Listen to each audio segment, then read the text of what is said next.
Kudzu, the poster child for invasive species. Um, we have 700 years to cover in 60 minutes, so I'm going to try to talk fast, but there's so much here. Kudzu truly is the miracle plant, the dangerous beauty, and an invasive species all rolled into one. So let's get started. The kudzu first requires a little definition. What exactly are we talking about? If you live in the southeast, you know what we're talking about. And if you live in Southeast Asia, you know what we're talking about. If you don't, let me introduce you to a plant that jumps over tall buildings in a single bound. It's a deciduous, twining, frailing, steep-forming, rope-like, woody, well, you can read this for yourself. It's 100 feet. It has huge 3 leaves, and most importantly, as we'll find later on, it has wonderful flowers that if you walk through the enclosure, you can find the purple flowers that smell like knee-high grape soda. That's from an advertising in the 19th century. We'll revisit that. I also want to make clear what we're talking about. This is a 130-pound kudzu root. This is a no-joke plant, folks. You want to pull this root out, you're not doing it with a crowbar. You're probably using something akin to a bobcat or a modified forklift to pull this thing out of the ground. I want you to take a close look at this. Kudzu, in some sense, is a natural rivet. Think about it. You plug this thing into the ground, it's there for a long time. It's not going anywhere. Keep this picture in mind as we work our way through 7 centuries of the miracle plant.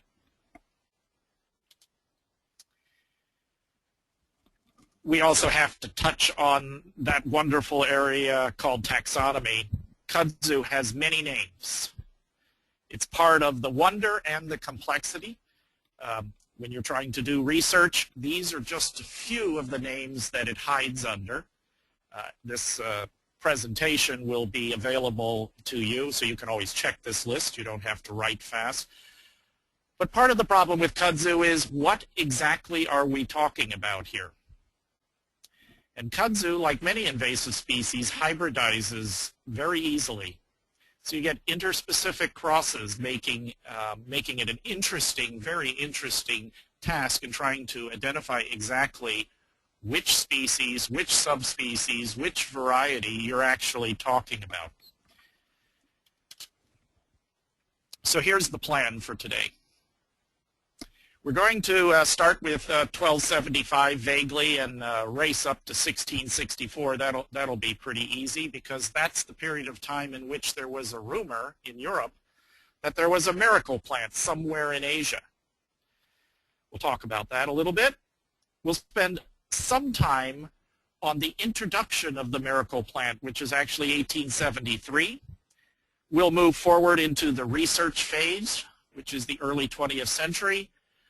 We'll talk about reflections on success. We took about 50 years and figured out everything we needed to know about this plant and more.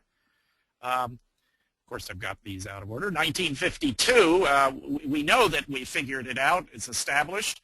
1973, we reflect on the success, and then we get to the creation of a villain sometime 1980s, 1995. And by now, we have a naturalized, if you will, a broad sense of the word, non-native plant stretching from Florida right up into Canada, and probably marching its way to Alaska at this point in time also. So there's a pathway, a 700-year pathway, in which we changed our views on this plant. So yes, indeed, the Europeans have known about kudzu since Marco Polo's travels. His reports talk about the vine co that provided food, shade, clothing, textiles, and medicine. That's somewhere 1275, 1299, in that period of time, that's year 1299, he returns, he writes his report, and we begin hearing about Kudzu. If you look at the map, you see where he went on his journey, and the arrow points to the area where Kudzu is native, depending on which species you're talking about. Notice that the arrow points to mainland Asia, not Japan. By 1665, Europeans were exploring, as it were, learning about Asia and the miracles that could be extracted from Asia. And Kudzu is a major report of Jesuit missionaries who were working in Southeast Asia. And they write extensively in a book, now in the Library of Congress, 1665. This report talks about how to make food and how to make clothing. It's a very detailed report on the miracle plant. This report inspires European naturalists, scientists, and businessmen. Can we get a hold of this all-purpose plant? 1665, it's very clear that there's something in Asia that we want and we need. Part of this 1665 report, and we need to take a little bit of time to understand the 17th and 18th century, the age of really business exploration, was in large part motivated by medicine and pharmaceuticals, and the understanding that plants serve the purposes of cure and preventative medicine. Many people were wondering about Kudzu. Many people were looking for this plant along with other plants. People were writing about it. People were talking about it, but they didn't have it. It wasn't in Europe. Sometimes seeds were sent. They didn't germinate. Now, along with this, and I stick this in because this is going to be a North American rather than an Asian discussion of the history, and I want to take a moment here. There are records earlier than the 13th century on Kudzu in Chinese. The Chinese scientists, researchers, natural philosophers knew full well what this plant could do. And so actually the history and the knowledge of Kudzu is much older than 700 years. But this is a North American centric presentation and discussion. And so we need to take a moment and talk about what science thought about nature and the ecosystem of North America. And in the 18th century, European scientists were sure that nothing good could grow in North America. And the mission of Europeans was to find Eurasian plants that could actually survive the degenerate ecosystem. I'm not making this up. That's what it was called, the degenerate ecosystem of North America. There was a big push to supplement the plants and animal of North America, to bring cultivated plants. This was the value system. This was the policy that directed science in the 18th century. Find plants that were productive and yielded useful things to residents, colonists in North America. Let me repeat that. Science was directed by the value system of the 18th century to find new, novel, alien, exotic species that could serve the interests of Europeans who were settling and developing the lands of North America. It's very important to keep this in mind because sometimes we look back and we map our own view of the world today onto what people were doing then. The nursery industry was, it predates the founding of the United States. It was a major business, and it was involved in science. It was involved in this whole creation of a transportation pipeline of species of plants from all over the world to North America so that we could find out which ones produced the highest useful yields. keep that in mind now, the entire focus of science was how could we dominate a natural system that seemed to be asymmetrically arrayed against us. What could we do? What could we find? And what could we bring that was useful?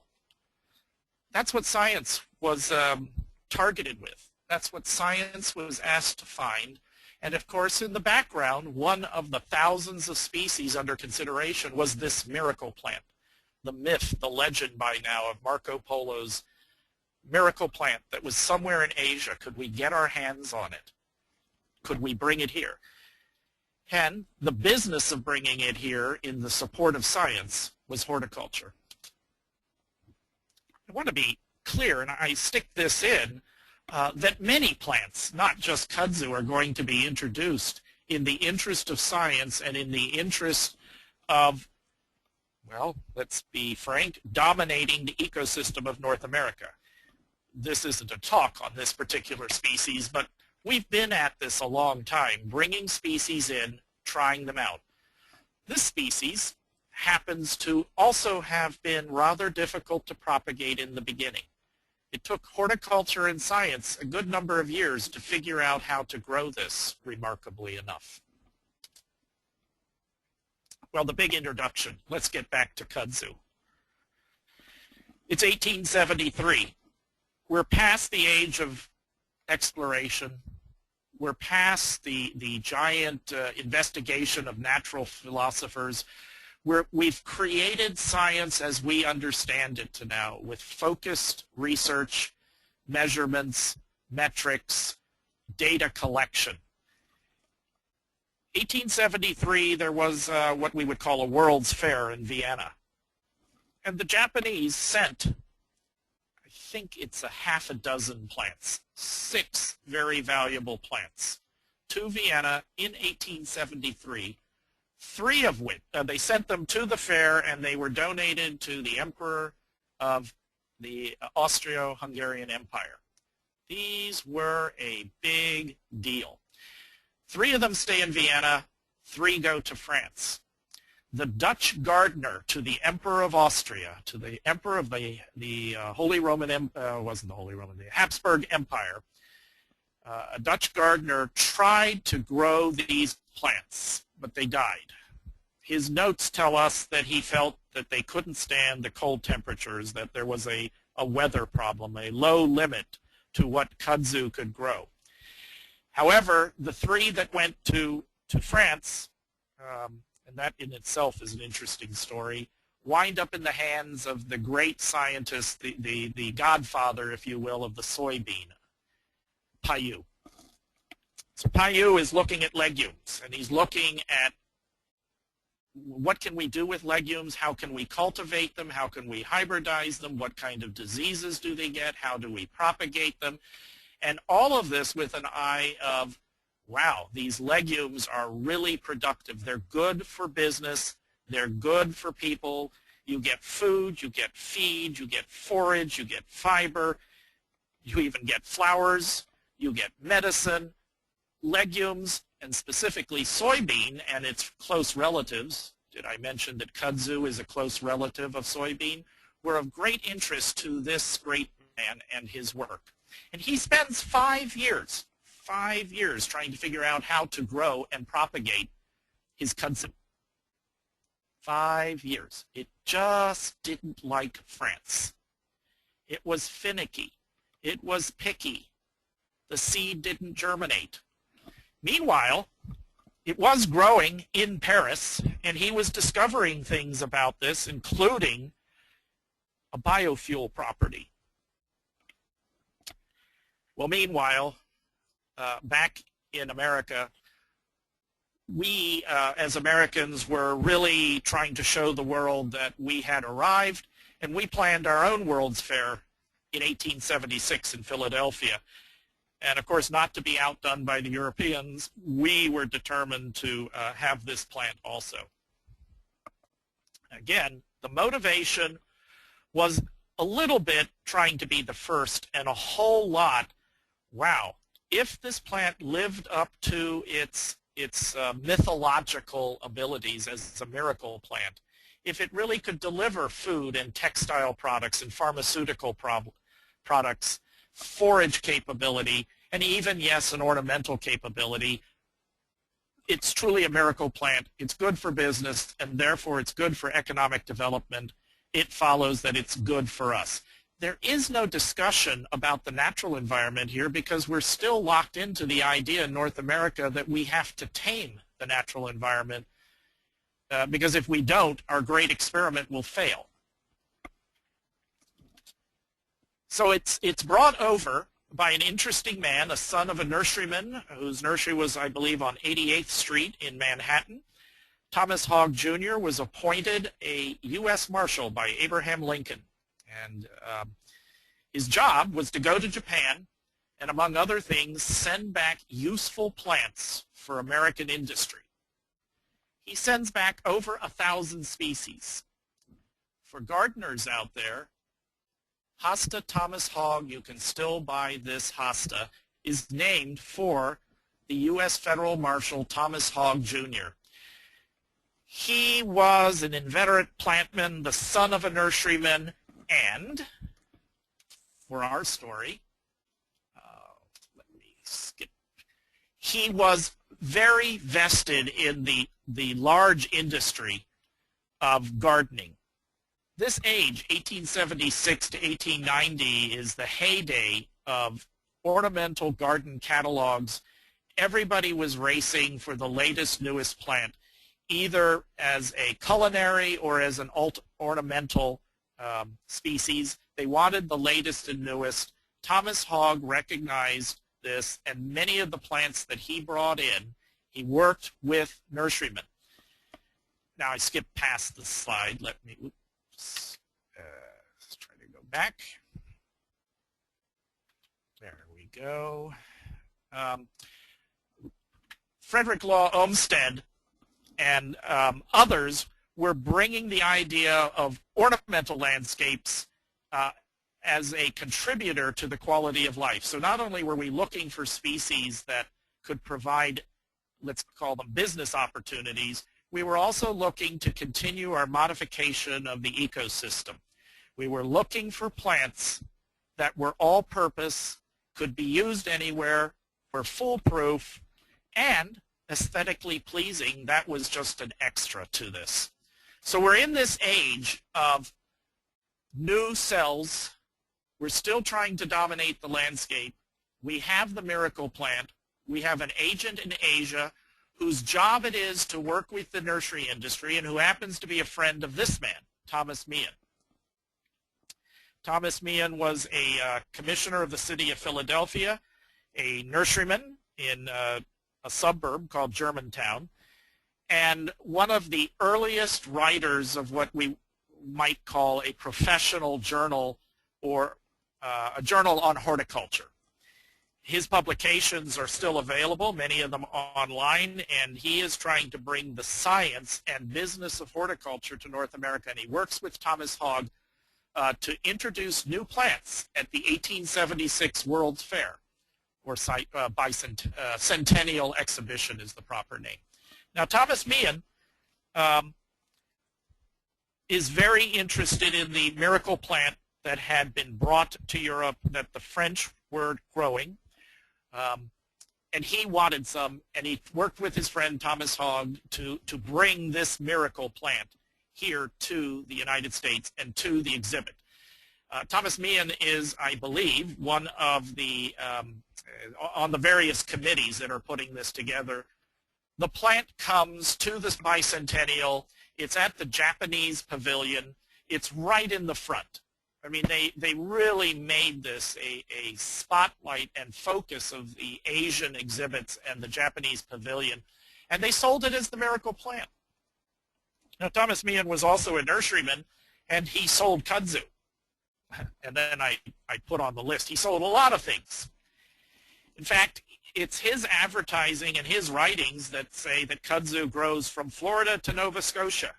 Sometime in the 1890s, he writes this. It turns out, though, that several things are problematic for him. First of all, the best kudzu crown needs to be about 2 to 3 foot, and that makes mail order kind of funky. Even then in the 1890s, well, I don't know that it was UPS, but the precursor of UPS wasn't really interested in stuffing a 3-foot crown into whatever size package they needed. And then the other problem, and the really big problem, is you couldn't produce this plant from seed. The seed didn't germinate. The seed of the plants that were brought by Thomas Hogg didn't germinate.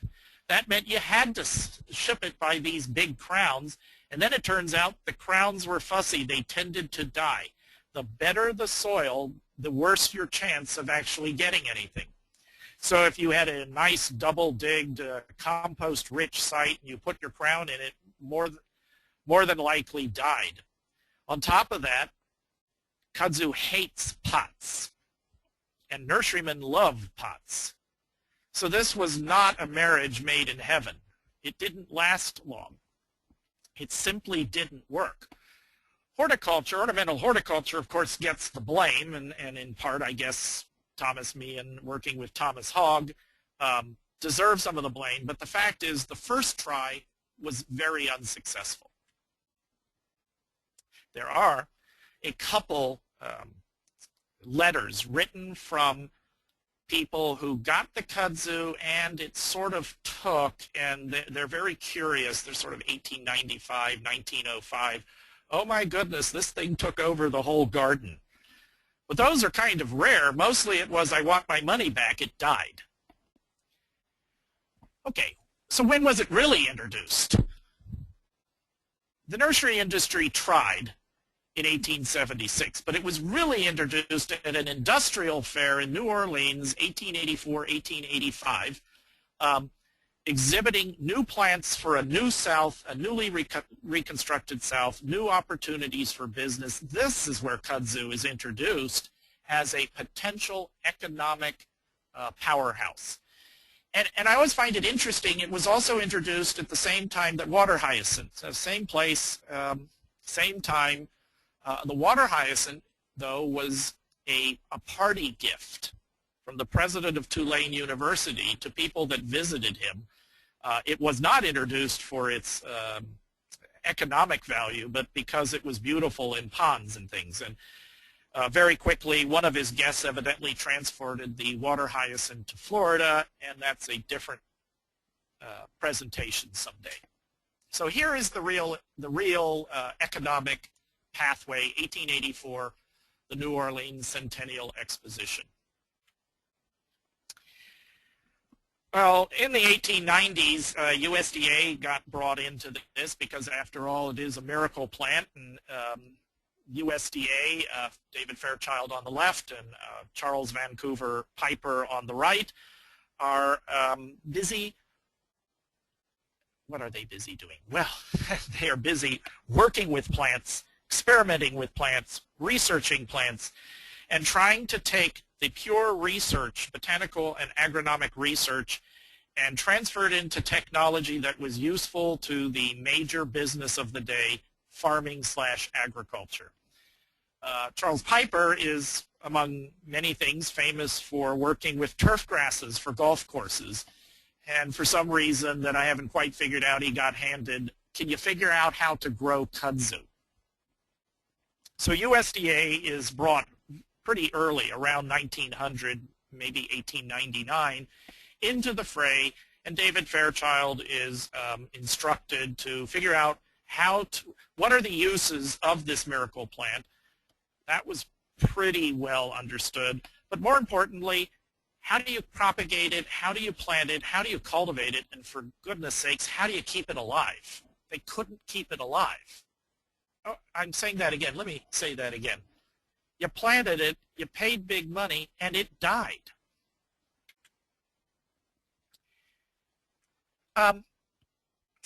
So, USDA, Fairchild and Piper set up experimental plots here in Washington, D.C. Actually, on the farm where the Pentagon is today, that was the experiment station, and they planted kudzu, it being a legume. it was kind of an interesting idea. Could you plant kudzu with corn for nitrogen fixation reasons? Meanwhile, down in Florida, a Kodak engineer had thrown some kudzu on a pile somewhere behind a barn, and it took off and exploded. It took over the pasture where he couldn't grow anything else. Notice, he didn't put it in his garden. He put it in the debris pile, and it took off. And then he noticed that his ruminants and various farm animals zeroed in on the kudzu. They loved the kudzu. They couldn't wait to get a hold of the kudzu. And Pease and his wife were hooked. 1902, they begin their big crusade to push USDA, push the federal government, push the state, push the universities, more research, that's what we need. This dovetailed with USDA's mission to supplement the legume possibilities for the Southeast. It turns out, I believe, there are a little over 200 native legumes, none of which at the time were very useful as for grazing animals, for forage, for haying. You know, they were there, they were part of an ecosystem, but when you needed a monoculture, a single crop for production purposes, native legumes didn't fit the bill. So USDA, the American government, is looking at this miracle plant. Hey, it's a legume. If we could figure out how to grow it, and if we could figure out how to hay it, maybe it's the answer to our problems. And tests in the 19-teens show that an acre of kudzu produces yields greater than a similar acre of alfalfa. It turns out to actually be a great forage crop.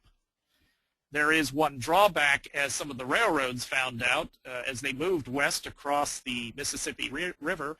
Railroads got into the agriculture extension business. They figured that they could sell land to farmers, and the farmers would need the railroad. As they moved into the prairie, they needed crops. They thought kudzu would bring dairy farmers, so they told their extension agents to sing the praise of kudzu as forage. But something went wrong. First, kudzu didn't really like the Great Plains. I guess the soil's too rich and the pH is too long and the weather is not exactly right. But more importantly, they were still having the problem of it took 3 years to establish this thing, and then it turns out that dairy cows love kudzu, but the milk is bitter. So it doesn't poison the cow, but you can't sell the milk. So we have about 10 years of the railroads pushing kudzu, and then realizing this wasn't going anywhere, they kind of drop it. USDA is still sort of figuring out how to grow this thing, and we're going to talk about its bulletin in a few minutes. They finally figured out how to do that. However, they didn't figure out how to propagate it. It was still clonal. It was still by division. They were having major problems. The seed from the Japanese collected plant, while it wasn't sterile, it wasn't exactly, well, it didn't produce on a regular predictive basis. There wasn't a series of things you could do to get dependable germination. Now, this is where I have to tell you the story. David Fairchild lived here in Washington, D.C. His house is still here. He had a 40-acre farm, I think, near the Capitol Beltway that goes around Washington, D.C. And while his researchers were trying to figure out how to get it germinated, he decided to throw some seed out in the back pasture.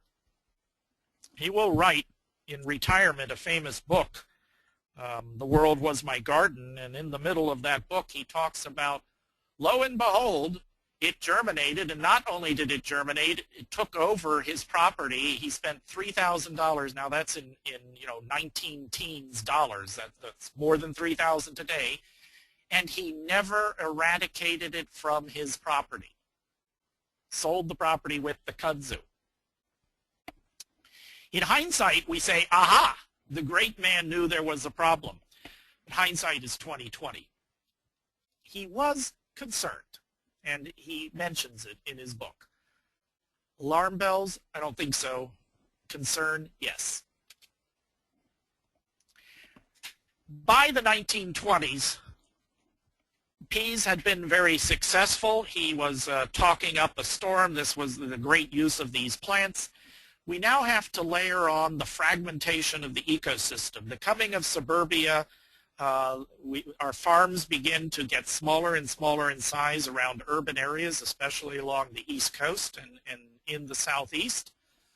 We fragment the ecosystem, getting ready for a perfect storm. By 1925, when Piper and Fairchild retire, mid-1920s, USDA, what will become ARS, has decided that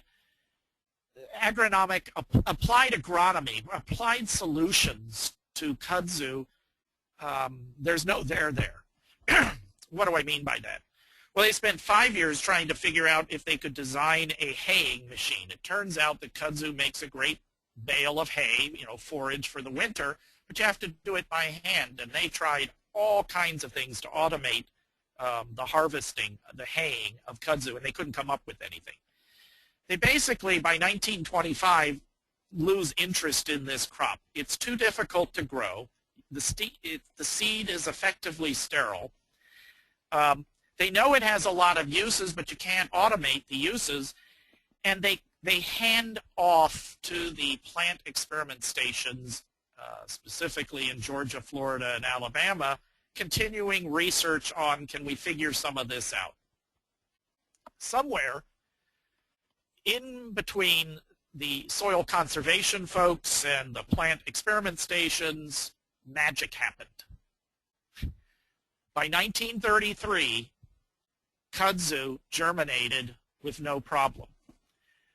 My hypothesis that I can't substantiate is the multiple accessions. USDA continued to bring in kudzu from all over Asia. They planted them in trial gardens in the Southeast, and eventually I think we had natural hybridization between the older ones from the Pacific Rim Islands and from the Southeast Asian. Someday genetic analysis will figure this story out, but at some point I think they came up with an American hybrid. Now this seed worked. This seed germinated. This seed didn't need 3 years of intense horticultural cultivation and care to get the plant growing. This seed had no problem whatsoever. This is a classic report from 1939. It is the Bible. If you want to know how to grow kudzu and take care of it, this is your report. And I can't resist, because on the last page, the question frequently arises as to the possibility of kudzu becoming a serious pest where it is planted in areas adjoining woodland. The vines sometimes cover a few trees along the border, but the damage done to an established stand of trees is no more serious than the effect of the trees on cultivated land. What a great line. But remember, I'm mapping my value system onto the 1930s. In fact, in the 1930s, they were trying to find solutions to railroad beds that were washing out and roadways that were caving in. In Georgia and the Carolinas, in Alabama and Mississippi, as the automobile comes around, they make a road bed, and within 3 years it washes out. So the county road department would come and take farmers' land to put the new road bed and then give him the washed out ravines. Soil Conservation, USDA came up with a plan. They said, plant this giant rivet and keep the road bed in place. And because you're cultivating your farm field and there are no trees, it's not going anywhere. It doesn't like cultivation. So as long as the field is cultivated, it'll keep the road where it's supposed to be, the railroad bank where it's supposed to be, and your constant cultivation of your fields will make sure that we don't have a problem. However, the Depression and World War II resulted in many acres, maybe millions of acres being abandoned. And which acreage do you think we abandoned? We abandoned the poor soil, the hardscrabble farms, not the rich soil where kudzu doesn't grow. We abandoned small hardscrabble farms with poor soil. Let's think now. What does kudzu like? It liked the Pisa's refuge pile. It does not like gardener's topsoil. It likes poor soils, and we, for economic reasons, right after planting it to control the roadways, abandoned the farmland because it really was unproductive. What do we think kudzu did? By 1952, we have a confluence of things. We have Charles Elton saying, hello, Houston, we may have a problem here, and it's called invasive species. And we have USDA saying, maybe we shouldn't be paying you to plant this plant. Maybe you should choose some other things.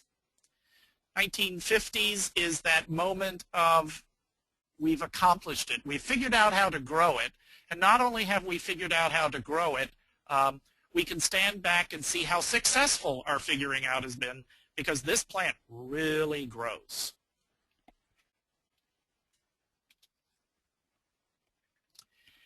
Well, between 1952 and we have another little reset, about 25 years, and APHIS.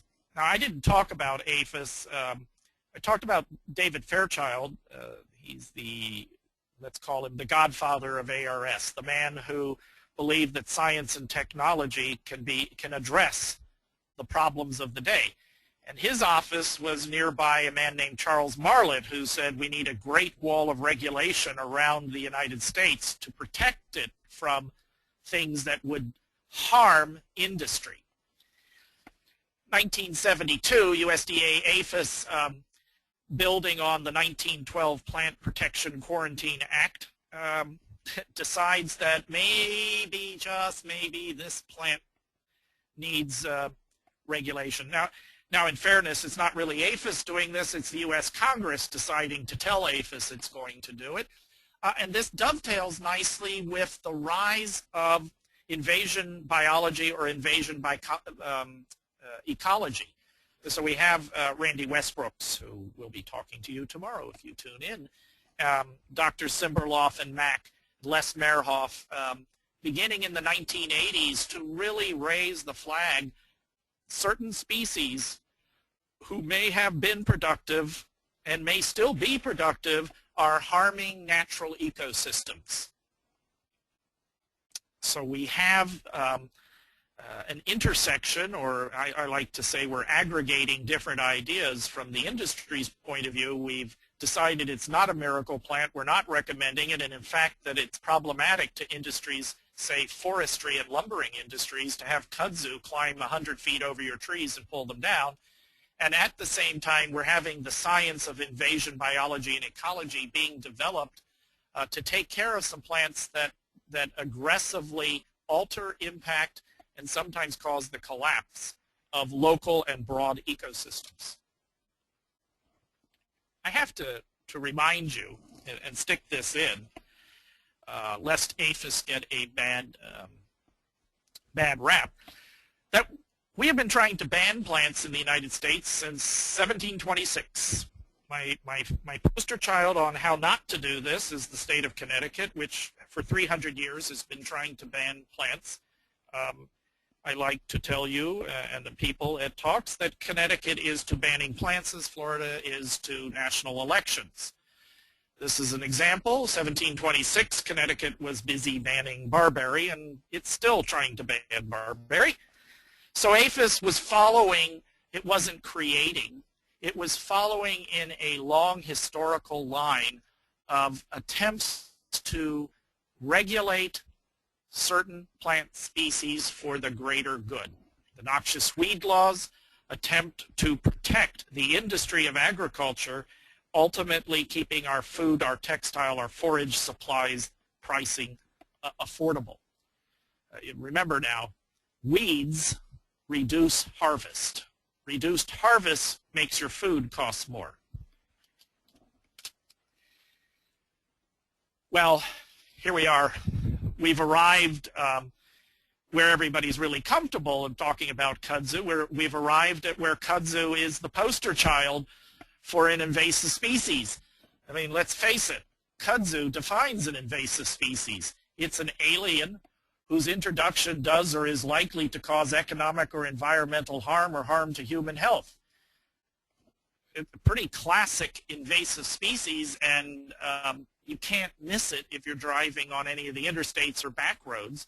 And if you're a taxpayer where kudzu grows, you can't miss that either. If you don't maintain your roadways, kudzu will eat them. The common line is that kudzu is the vine that ate the Confederacy. No kidding. And soon it's going to eat Ontario if the weather permits. Now, the government and research institutions are not asleep at the switch, and they are looking, how do we control the kudzu in something called biocontrol. Obviously, well, maybe it's not obviously. We could consider chemical control, but how do you spray the entire Confederacy? Well, I guess that's a loaded question. We're not going to do that. I don't know how many acres are covered by kudzu. There's anecdotal reference to 8 million acres, 10 million acres, 15 million acres. It's a lot of acres that kudzu covers. We're not going to spray it. And I already demonstrated that you're not going to run around and pull it out by hand. That isn't going to happen either. So one tool that was investigated and is still investigated is something called biocontrol. And yes, there are little guys and gals who will come in and they will do a number on kudzu, but the problem is they do a number on things we like, especially soybean. 30% of our food and agricultural harvest comes from soybean. You turn these bugs loose, you will really feel it in your pocket. So of course, the researchers working with USDA and universities, they're not going to do this. They tested it, and it's not feasible. So they continue to look, is there something else? The other side of the story, and I've alluded to it in the first 600 to 700 years, was kudzu has many uses. The missionary texts of 1665 describe how to make clothing and how to make starch and how to make ink.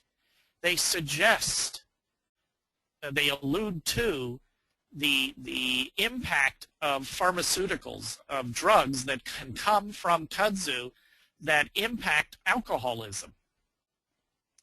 Kudzu has many, many uses. Of course, you have to weigh the use against the destructive power of this plant. And another use of kudzu is a biofuel. Some references suggest that an acre of kudzu can produce more ethanol than an acre of corn. Some references suggest that an acre of kudzu produces more ethanol than an acre of corn. To get the ethanol out of corn, you have to dump fertilizers on it. You have to have rain. You dump fertilizer on kudzu, that's the fastest way to kill it, though you couldn't afford to actually do it. It's a legume. It doesn't like nitrogen poured on it. It also likes poor soils, whereas corn needs rich soils. So what's the drawback? Why aren't we doing this? Well, remember that root? That's where the ethanol's coming from. How do you harvest that root practically? And even if you could, even if you can send in bulldozers and sort of scrape up the kudzu every 3 to 5 years to get that root up, the processing steps are more intricate than those used to get corn. Corn is a one-step process to get the ethanol, and therefore corn is cheaper than kudzu. But setting that aside, the production of those roots, there's a certain challenge to digging up a 130-pound root to maximize your ethanol. It's not impossible, but corn is, while subsidized, produces ethanol cheaper, and that, of course, is what we're looking at. I have to mention the little guy on the right. Sometimes biocontrols show up as their own invasive species. This is the kudzu bug. It Nobody brought it over here to control kudzu. It's an accidental introduction that is attacking soybean and happens because soybean is related to kudzu, also like kudzu.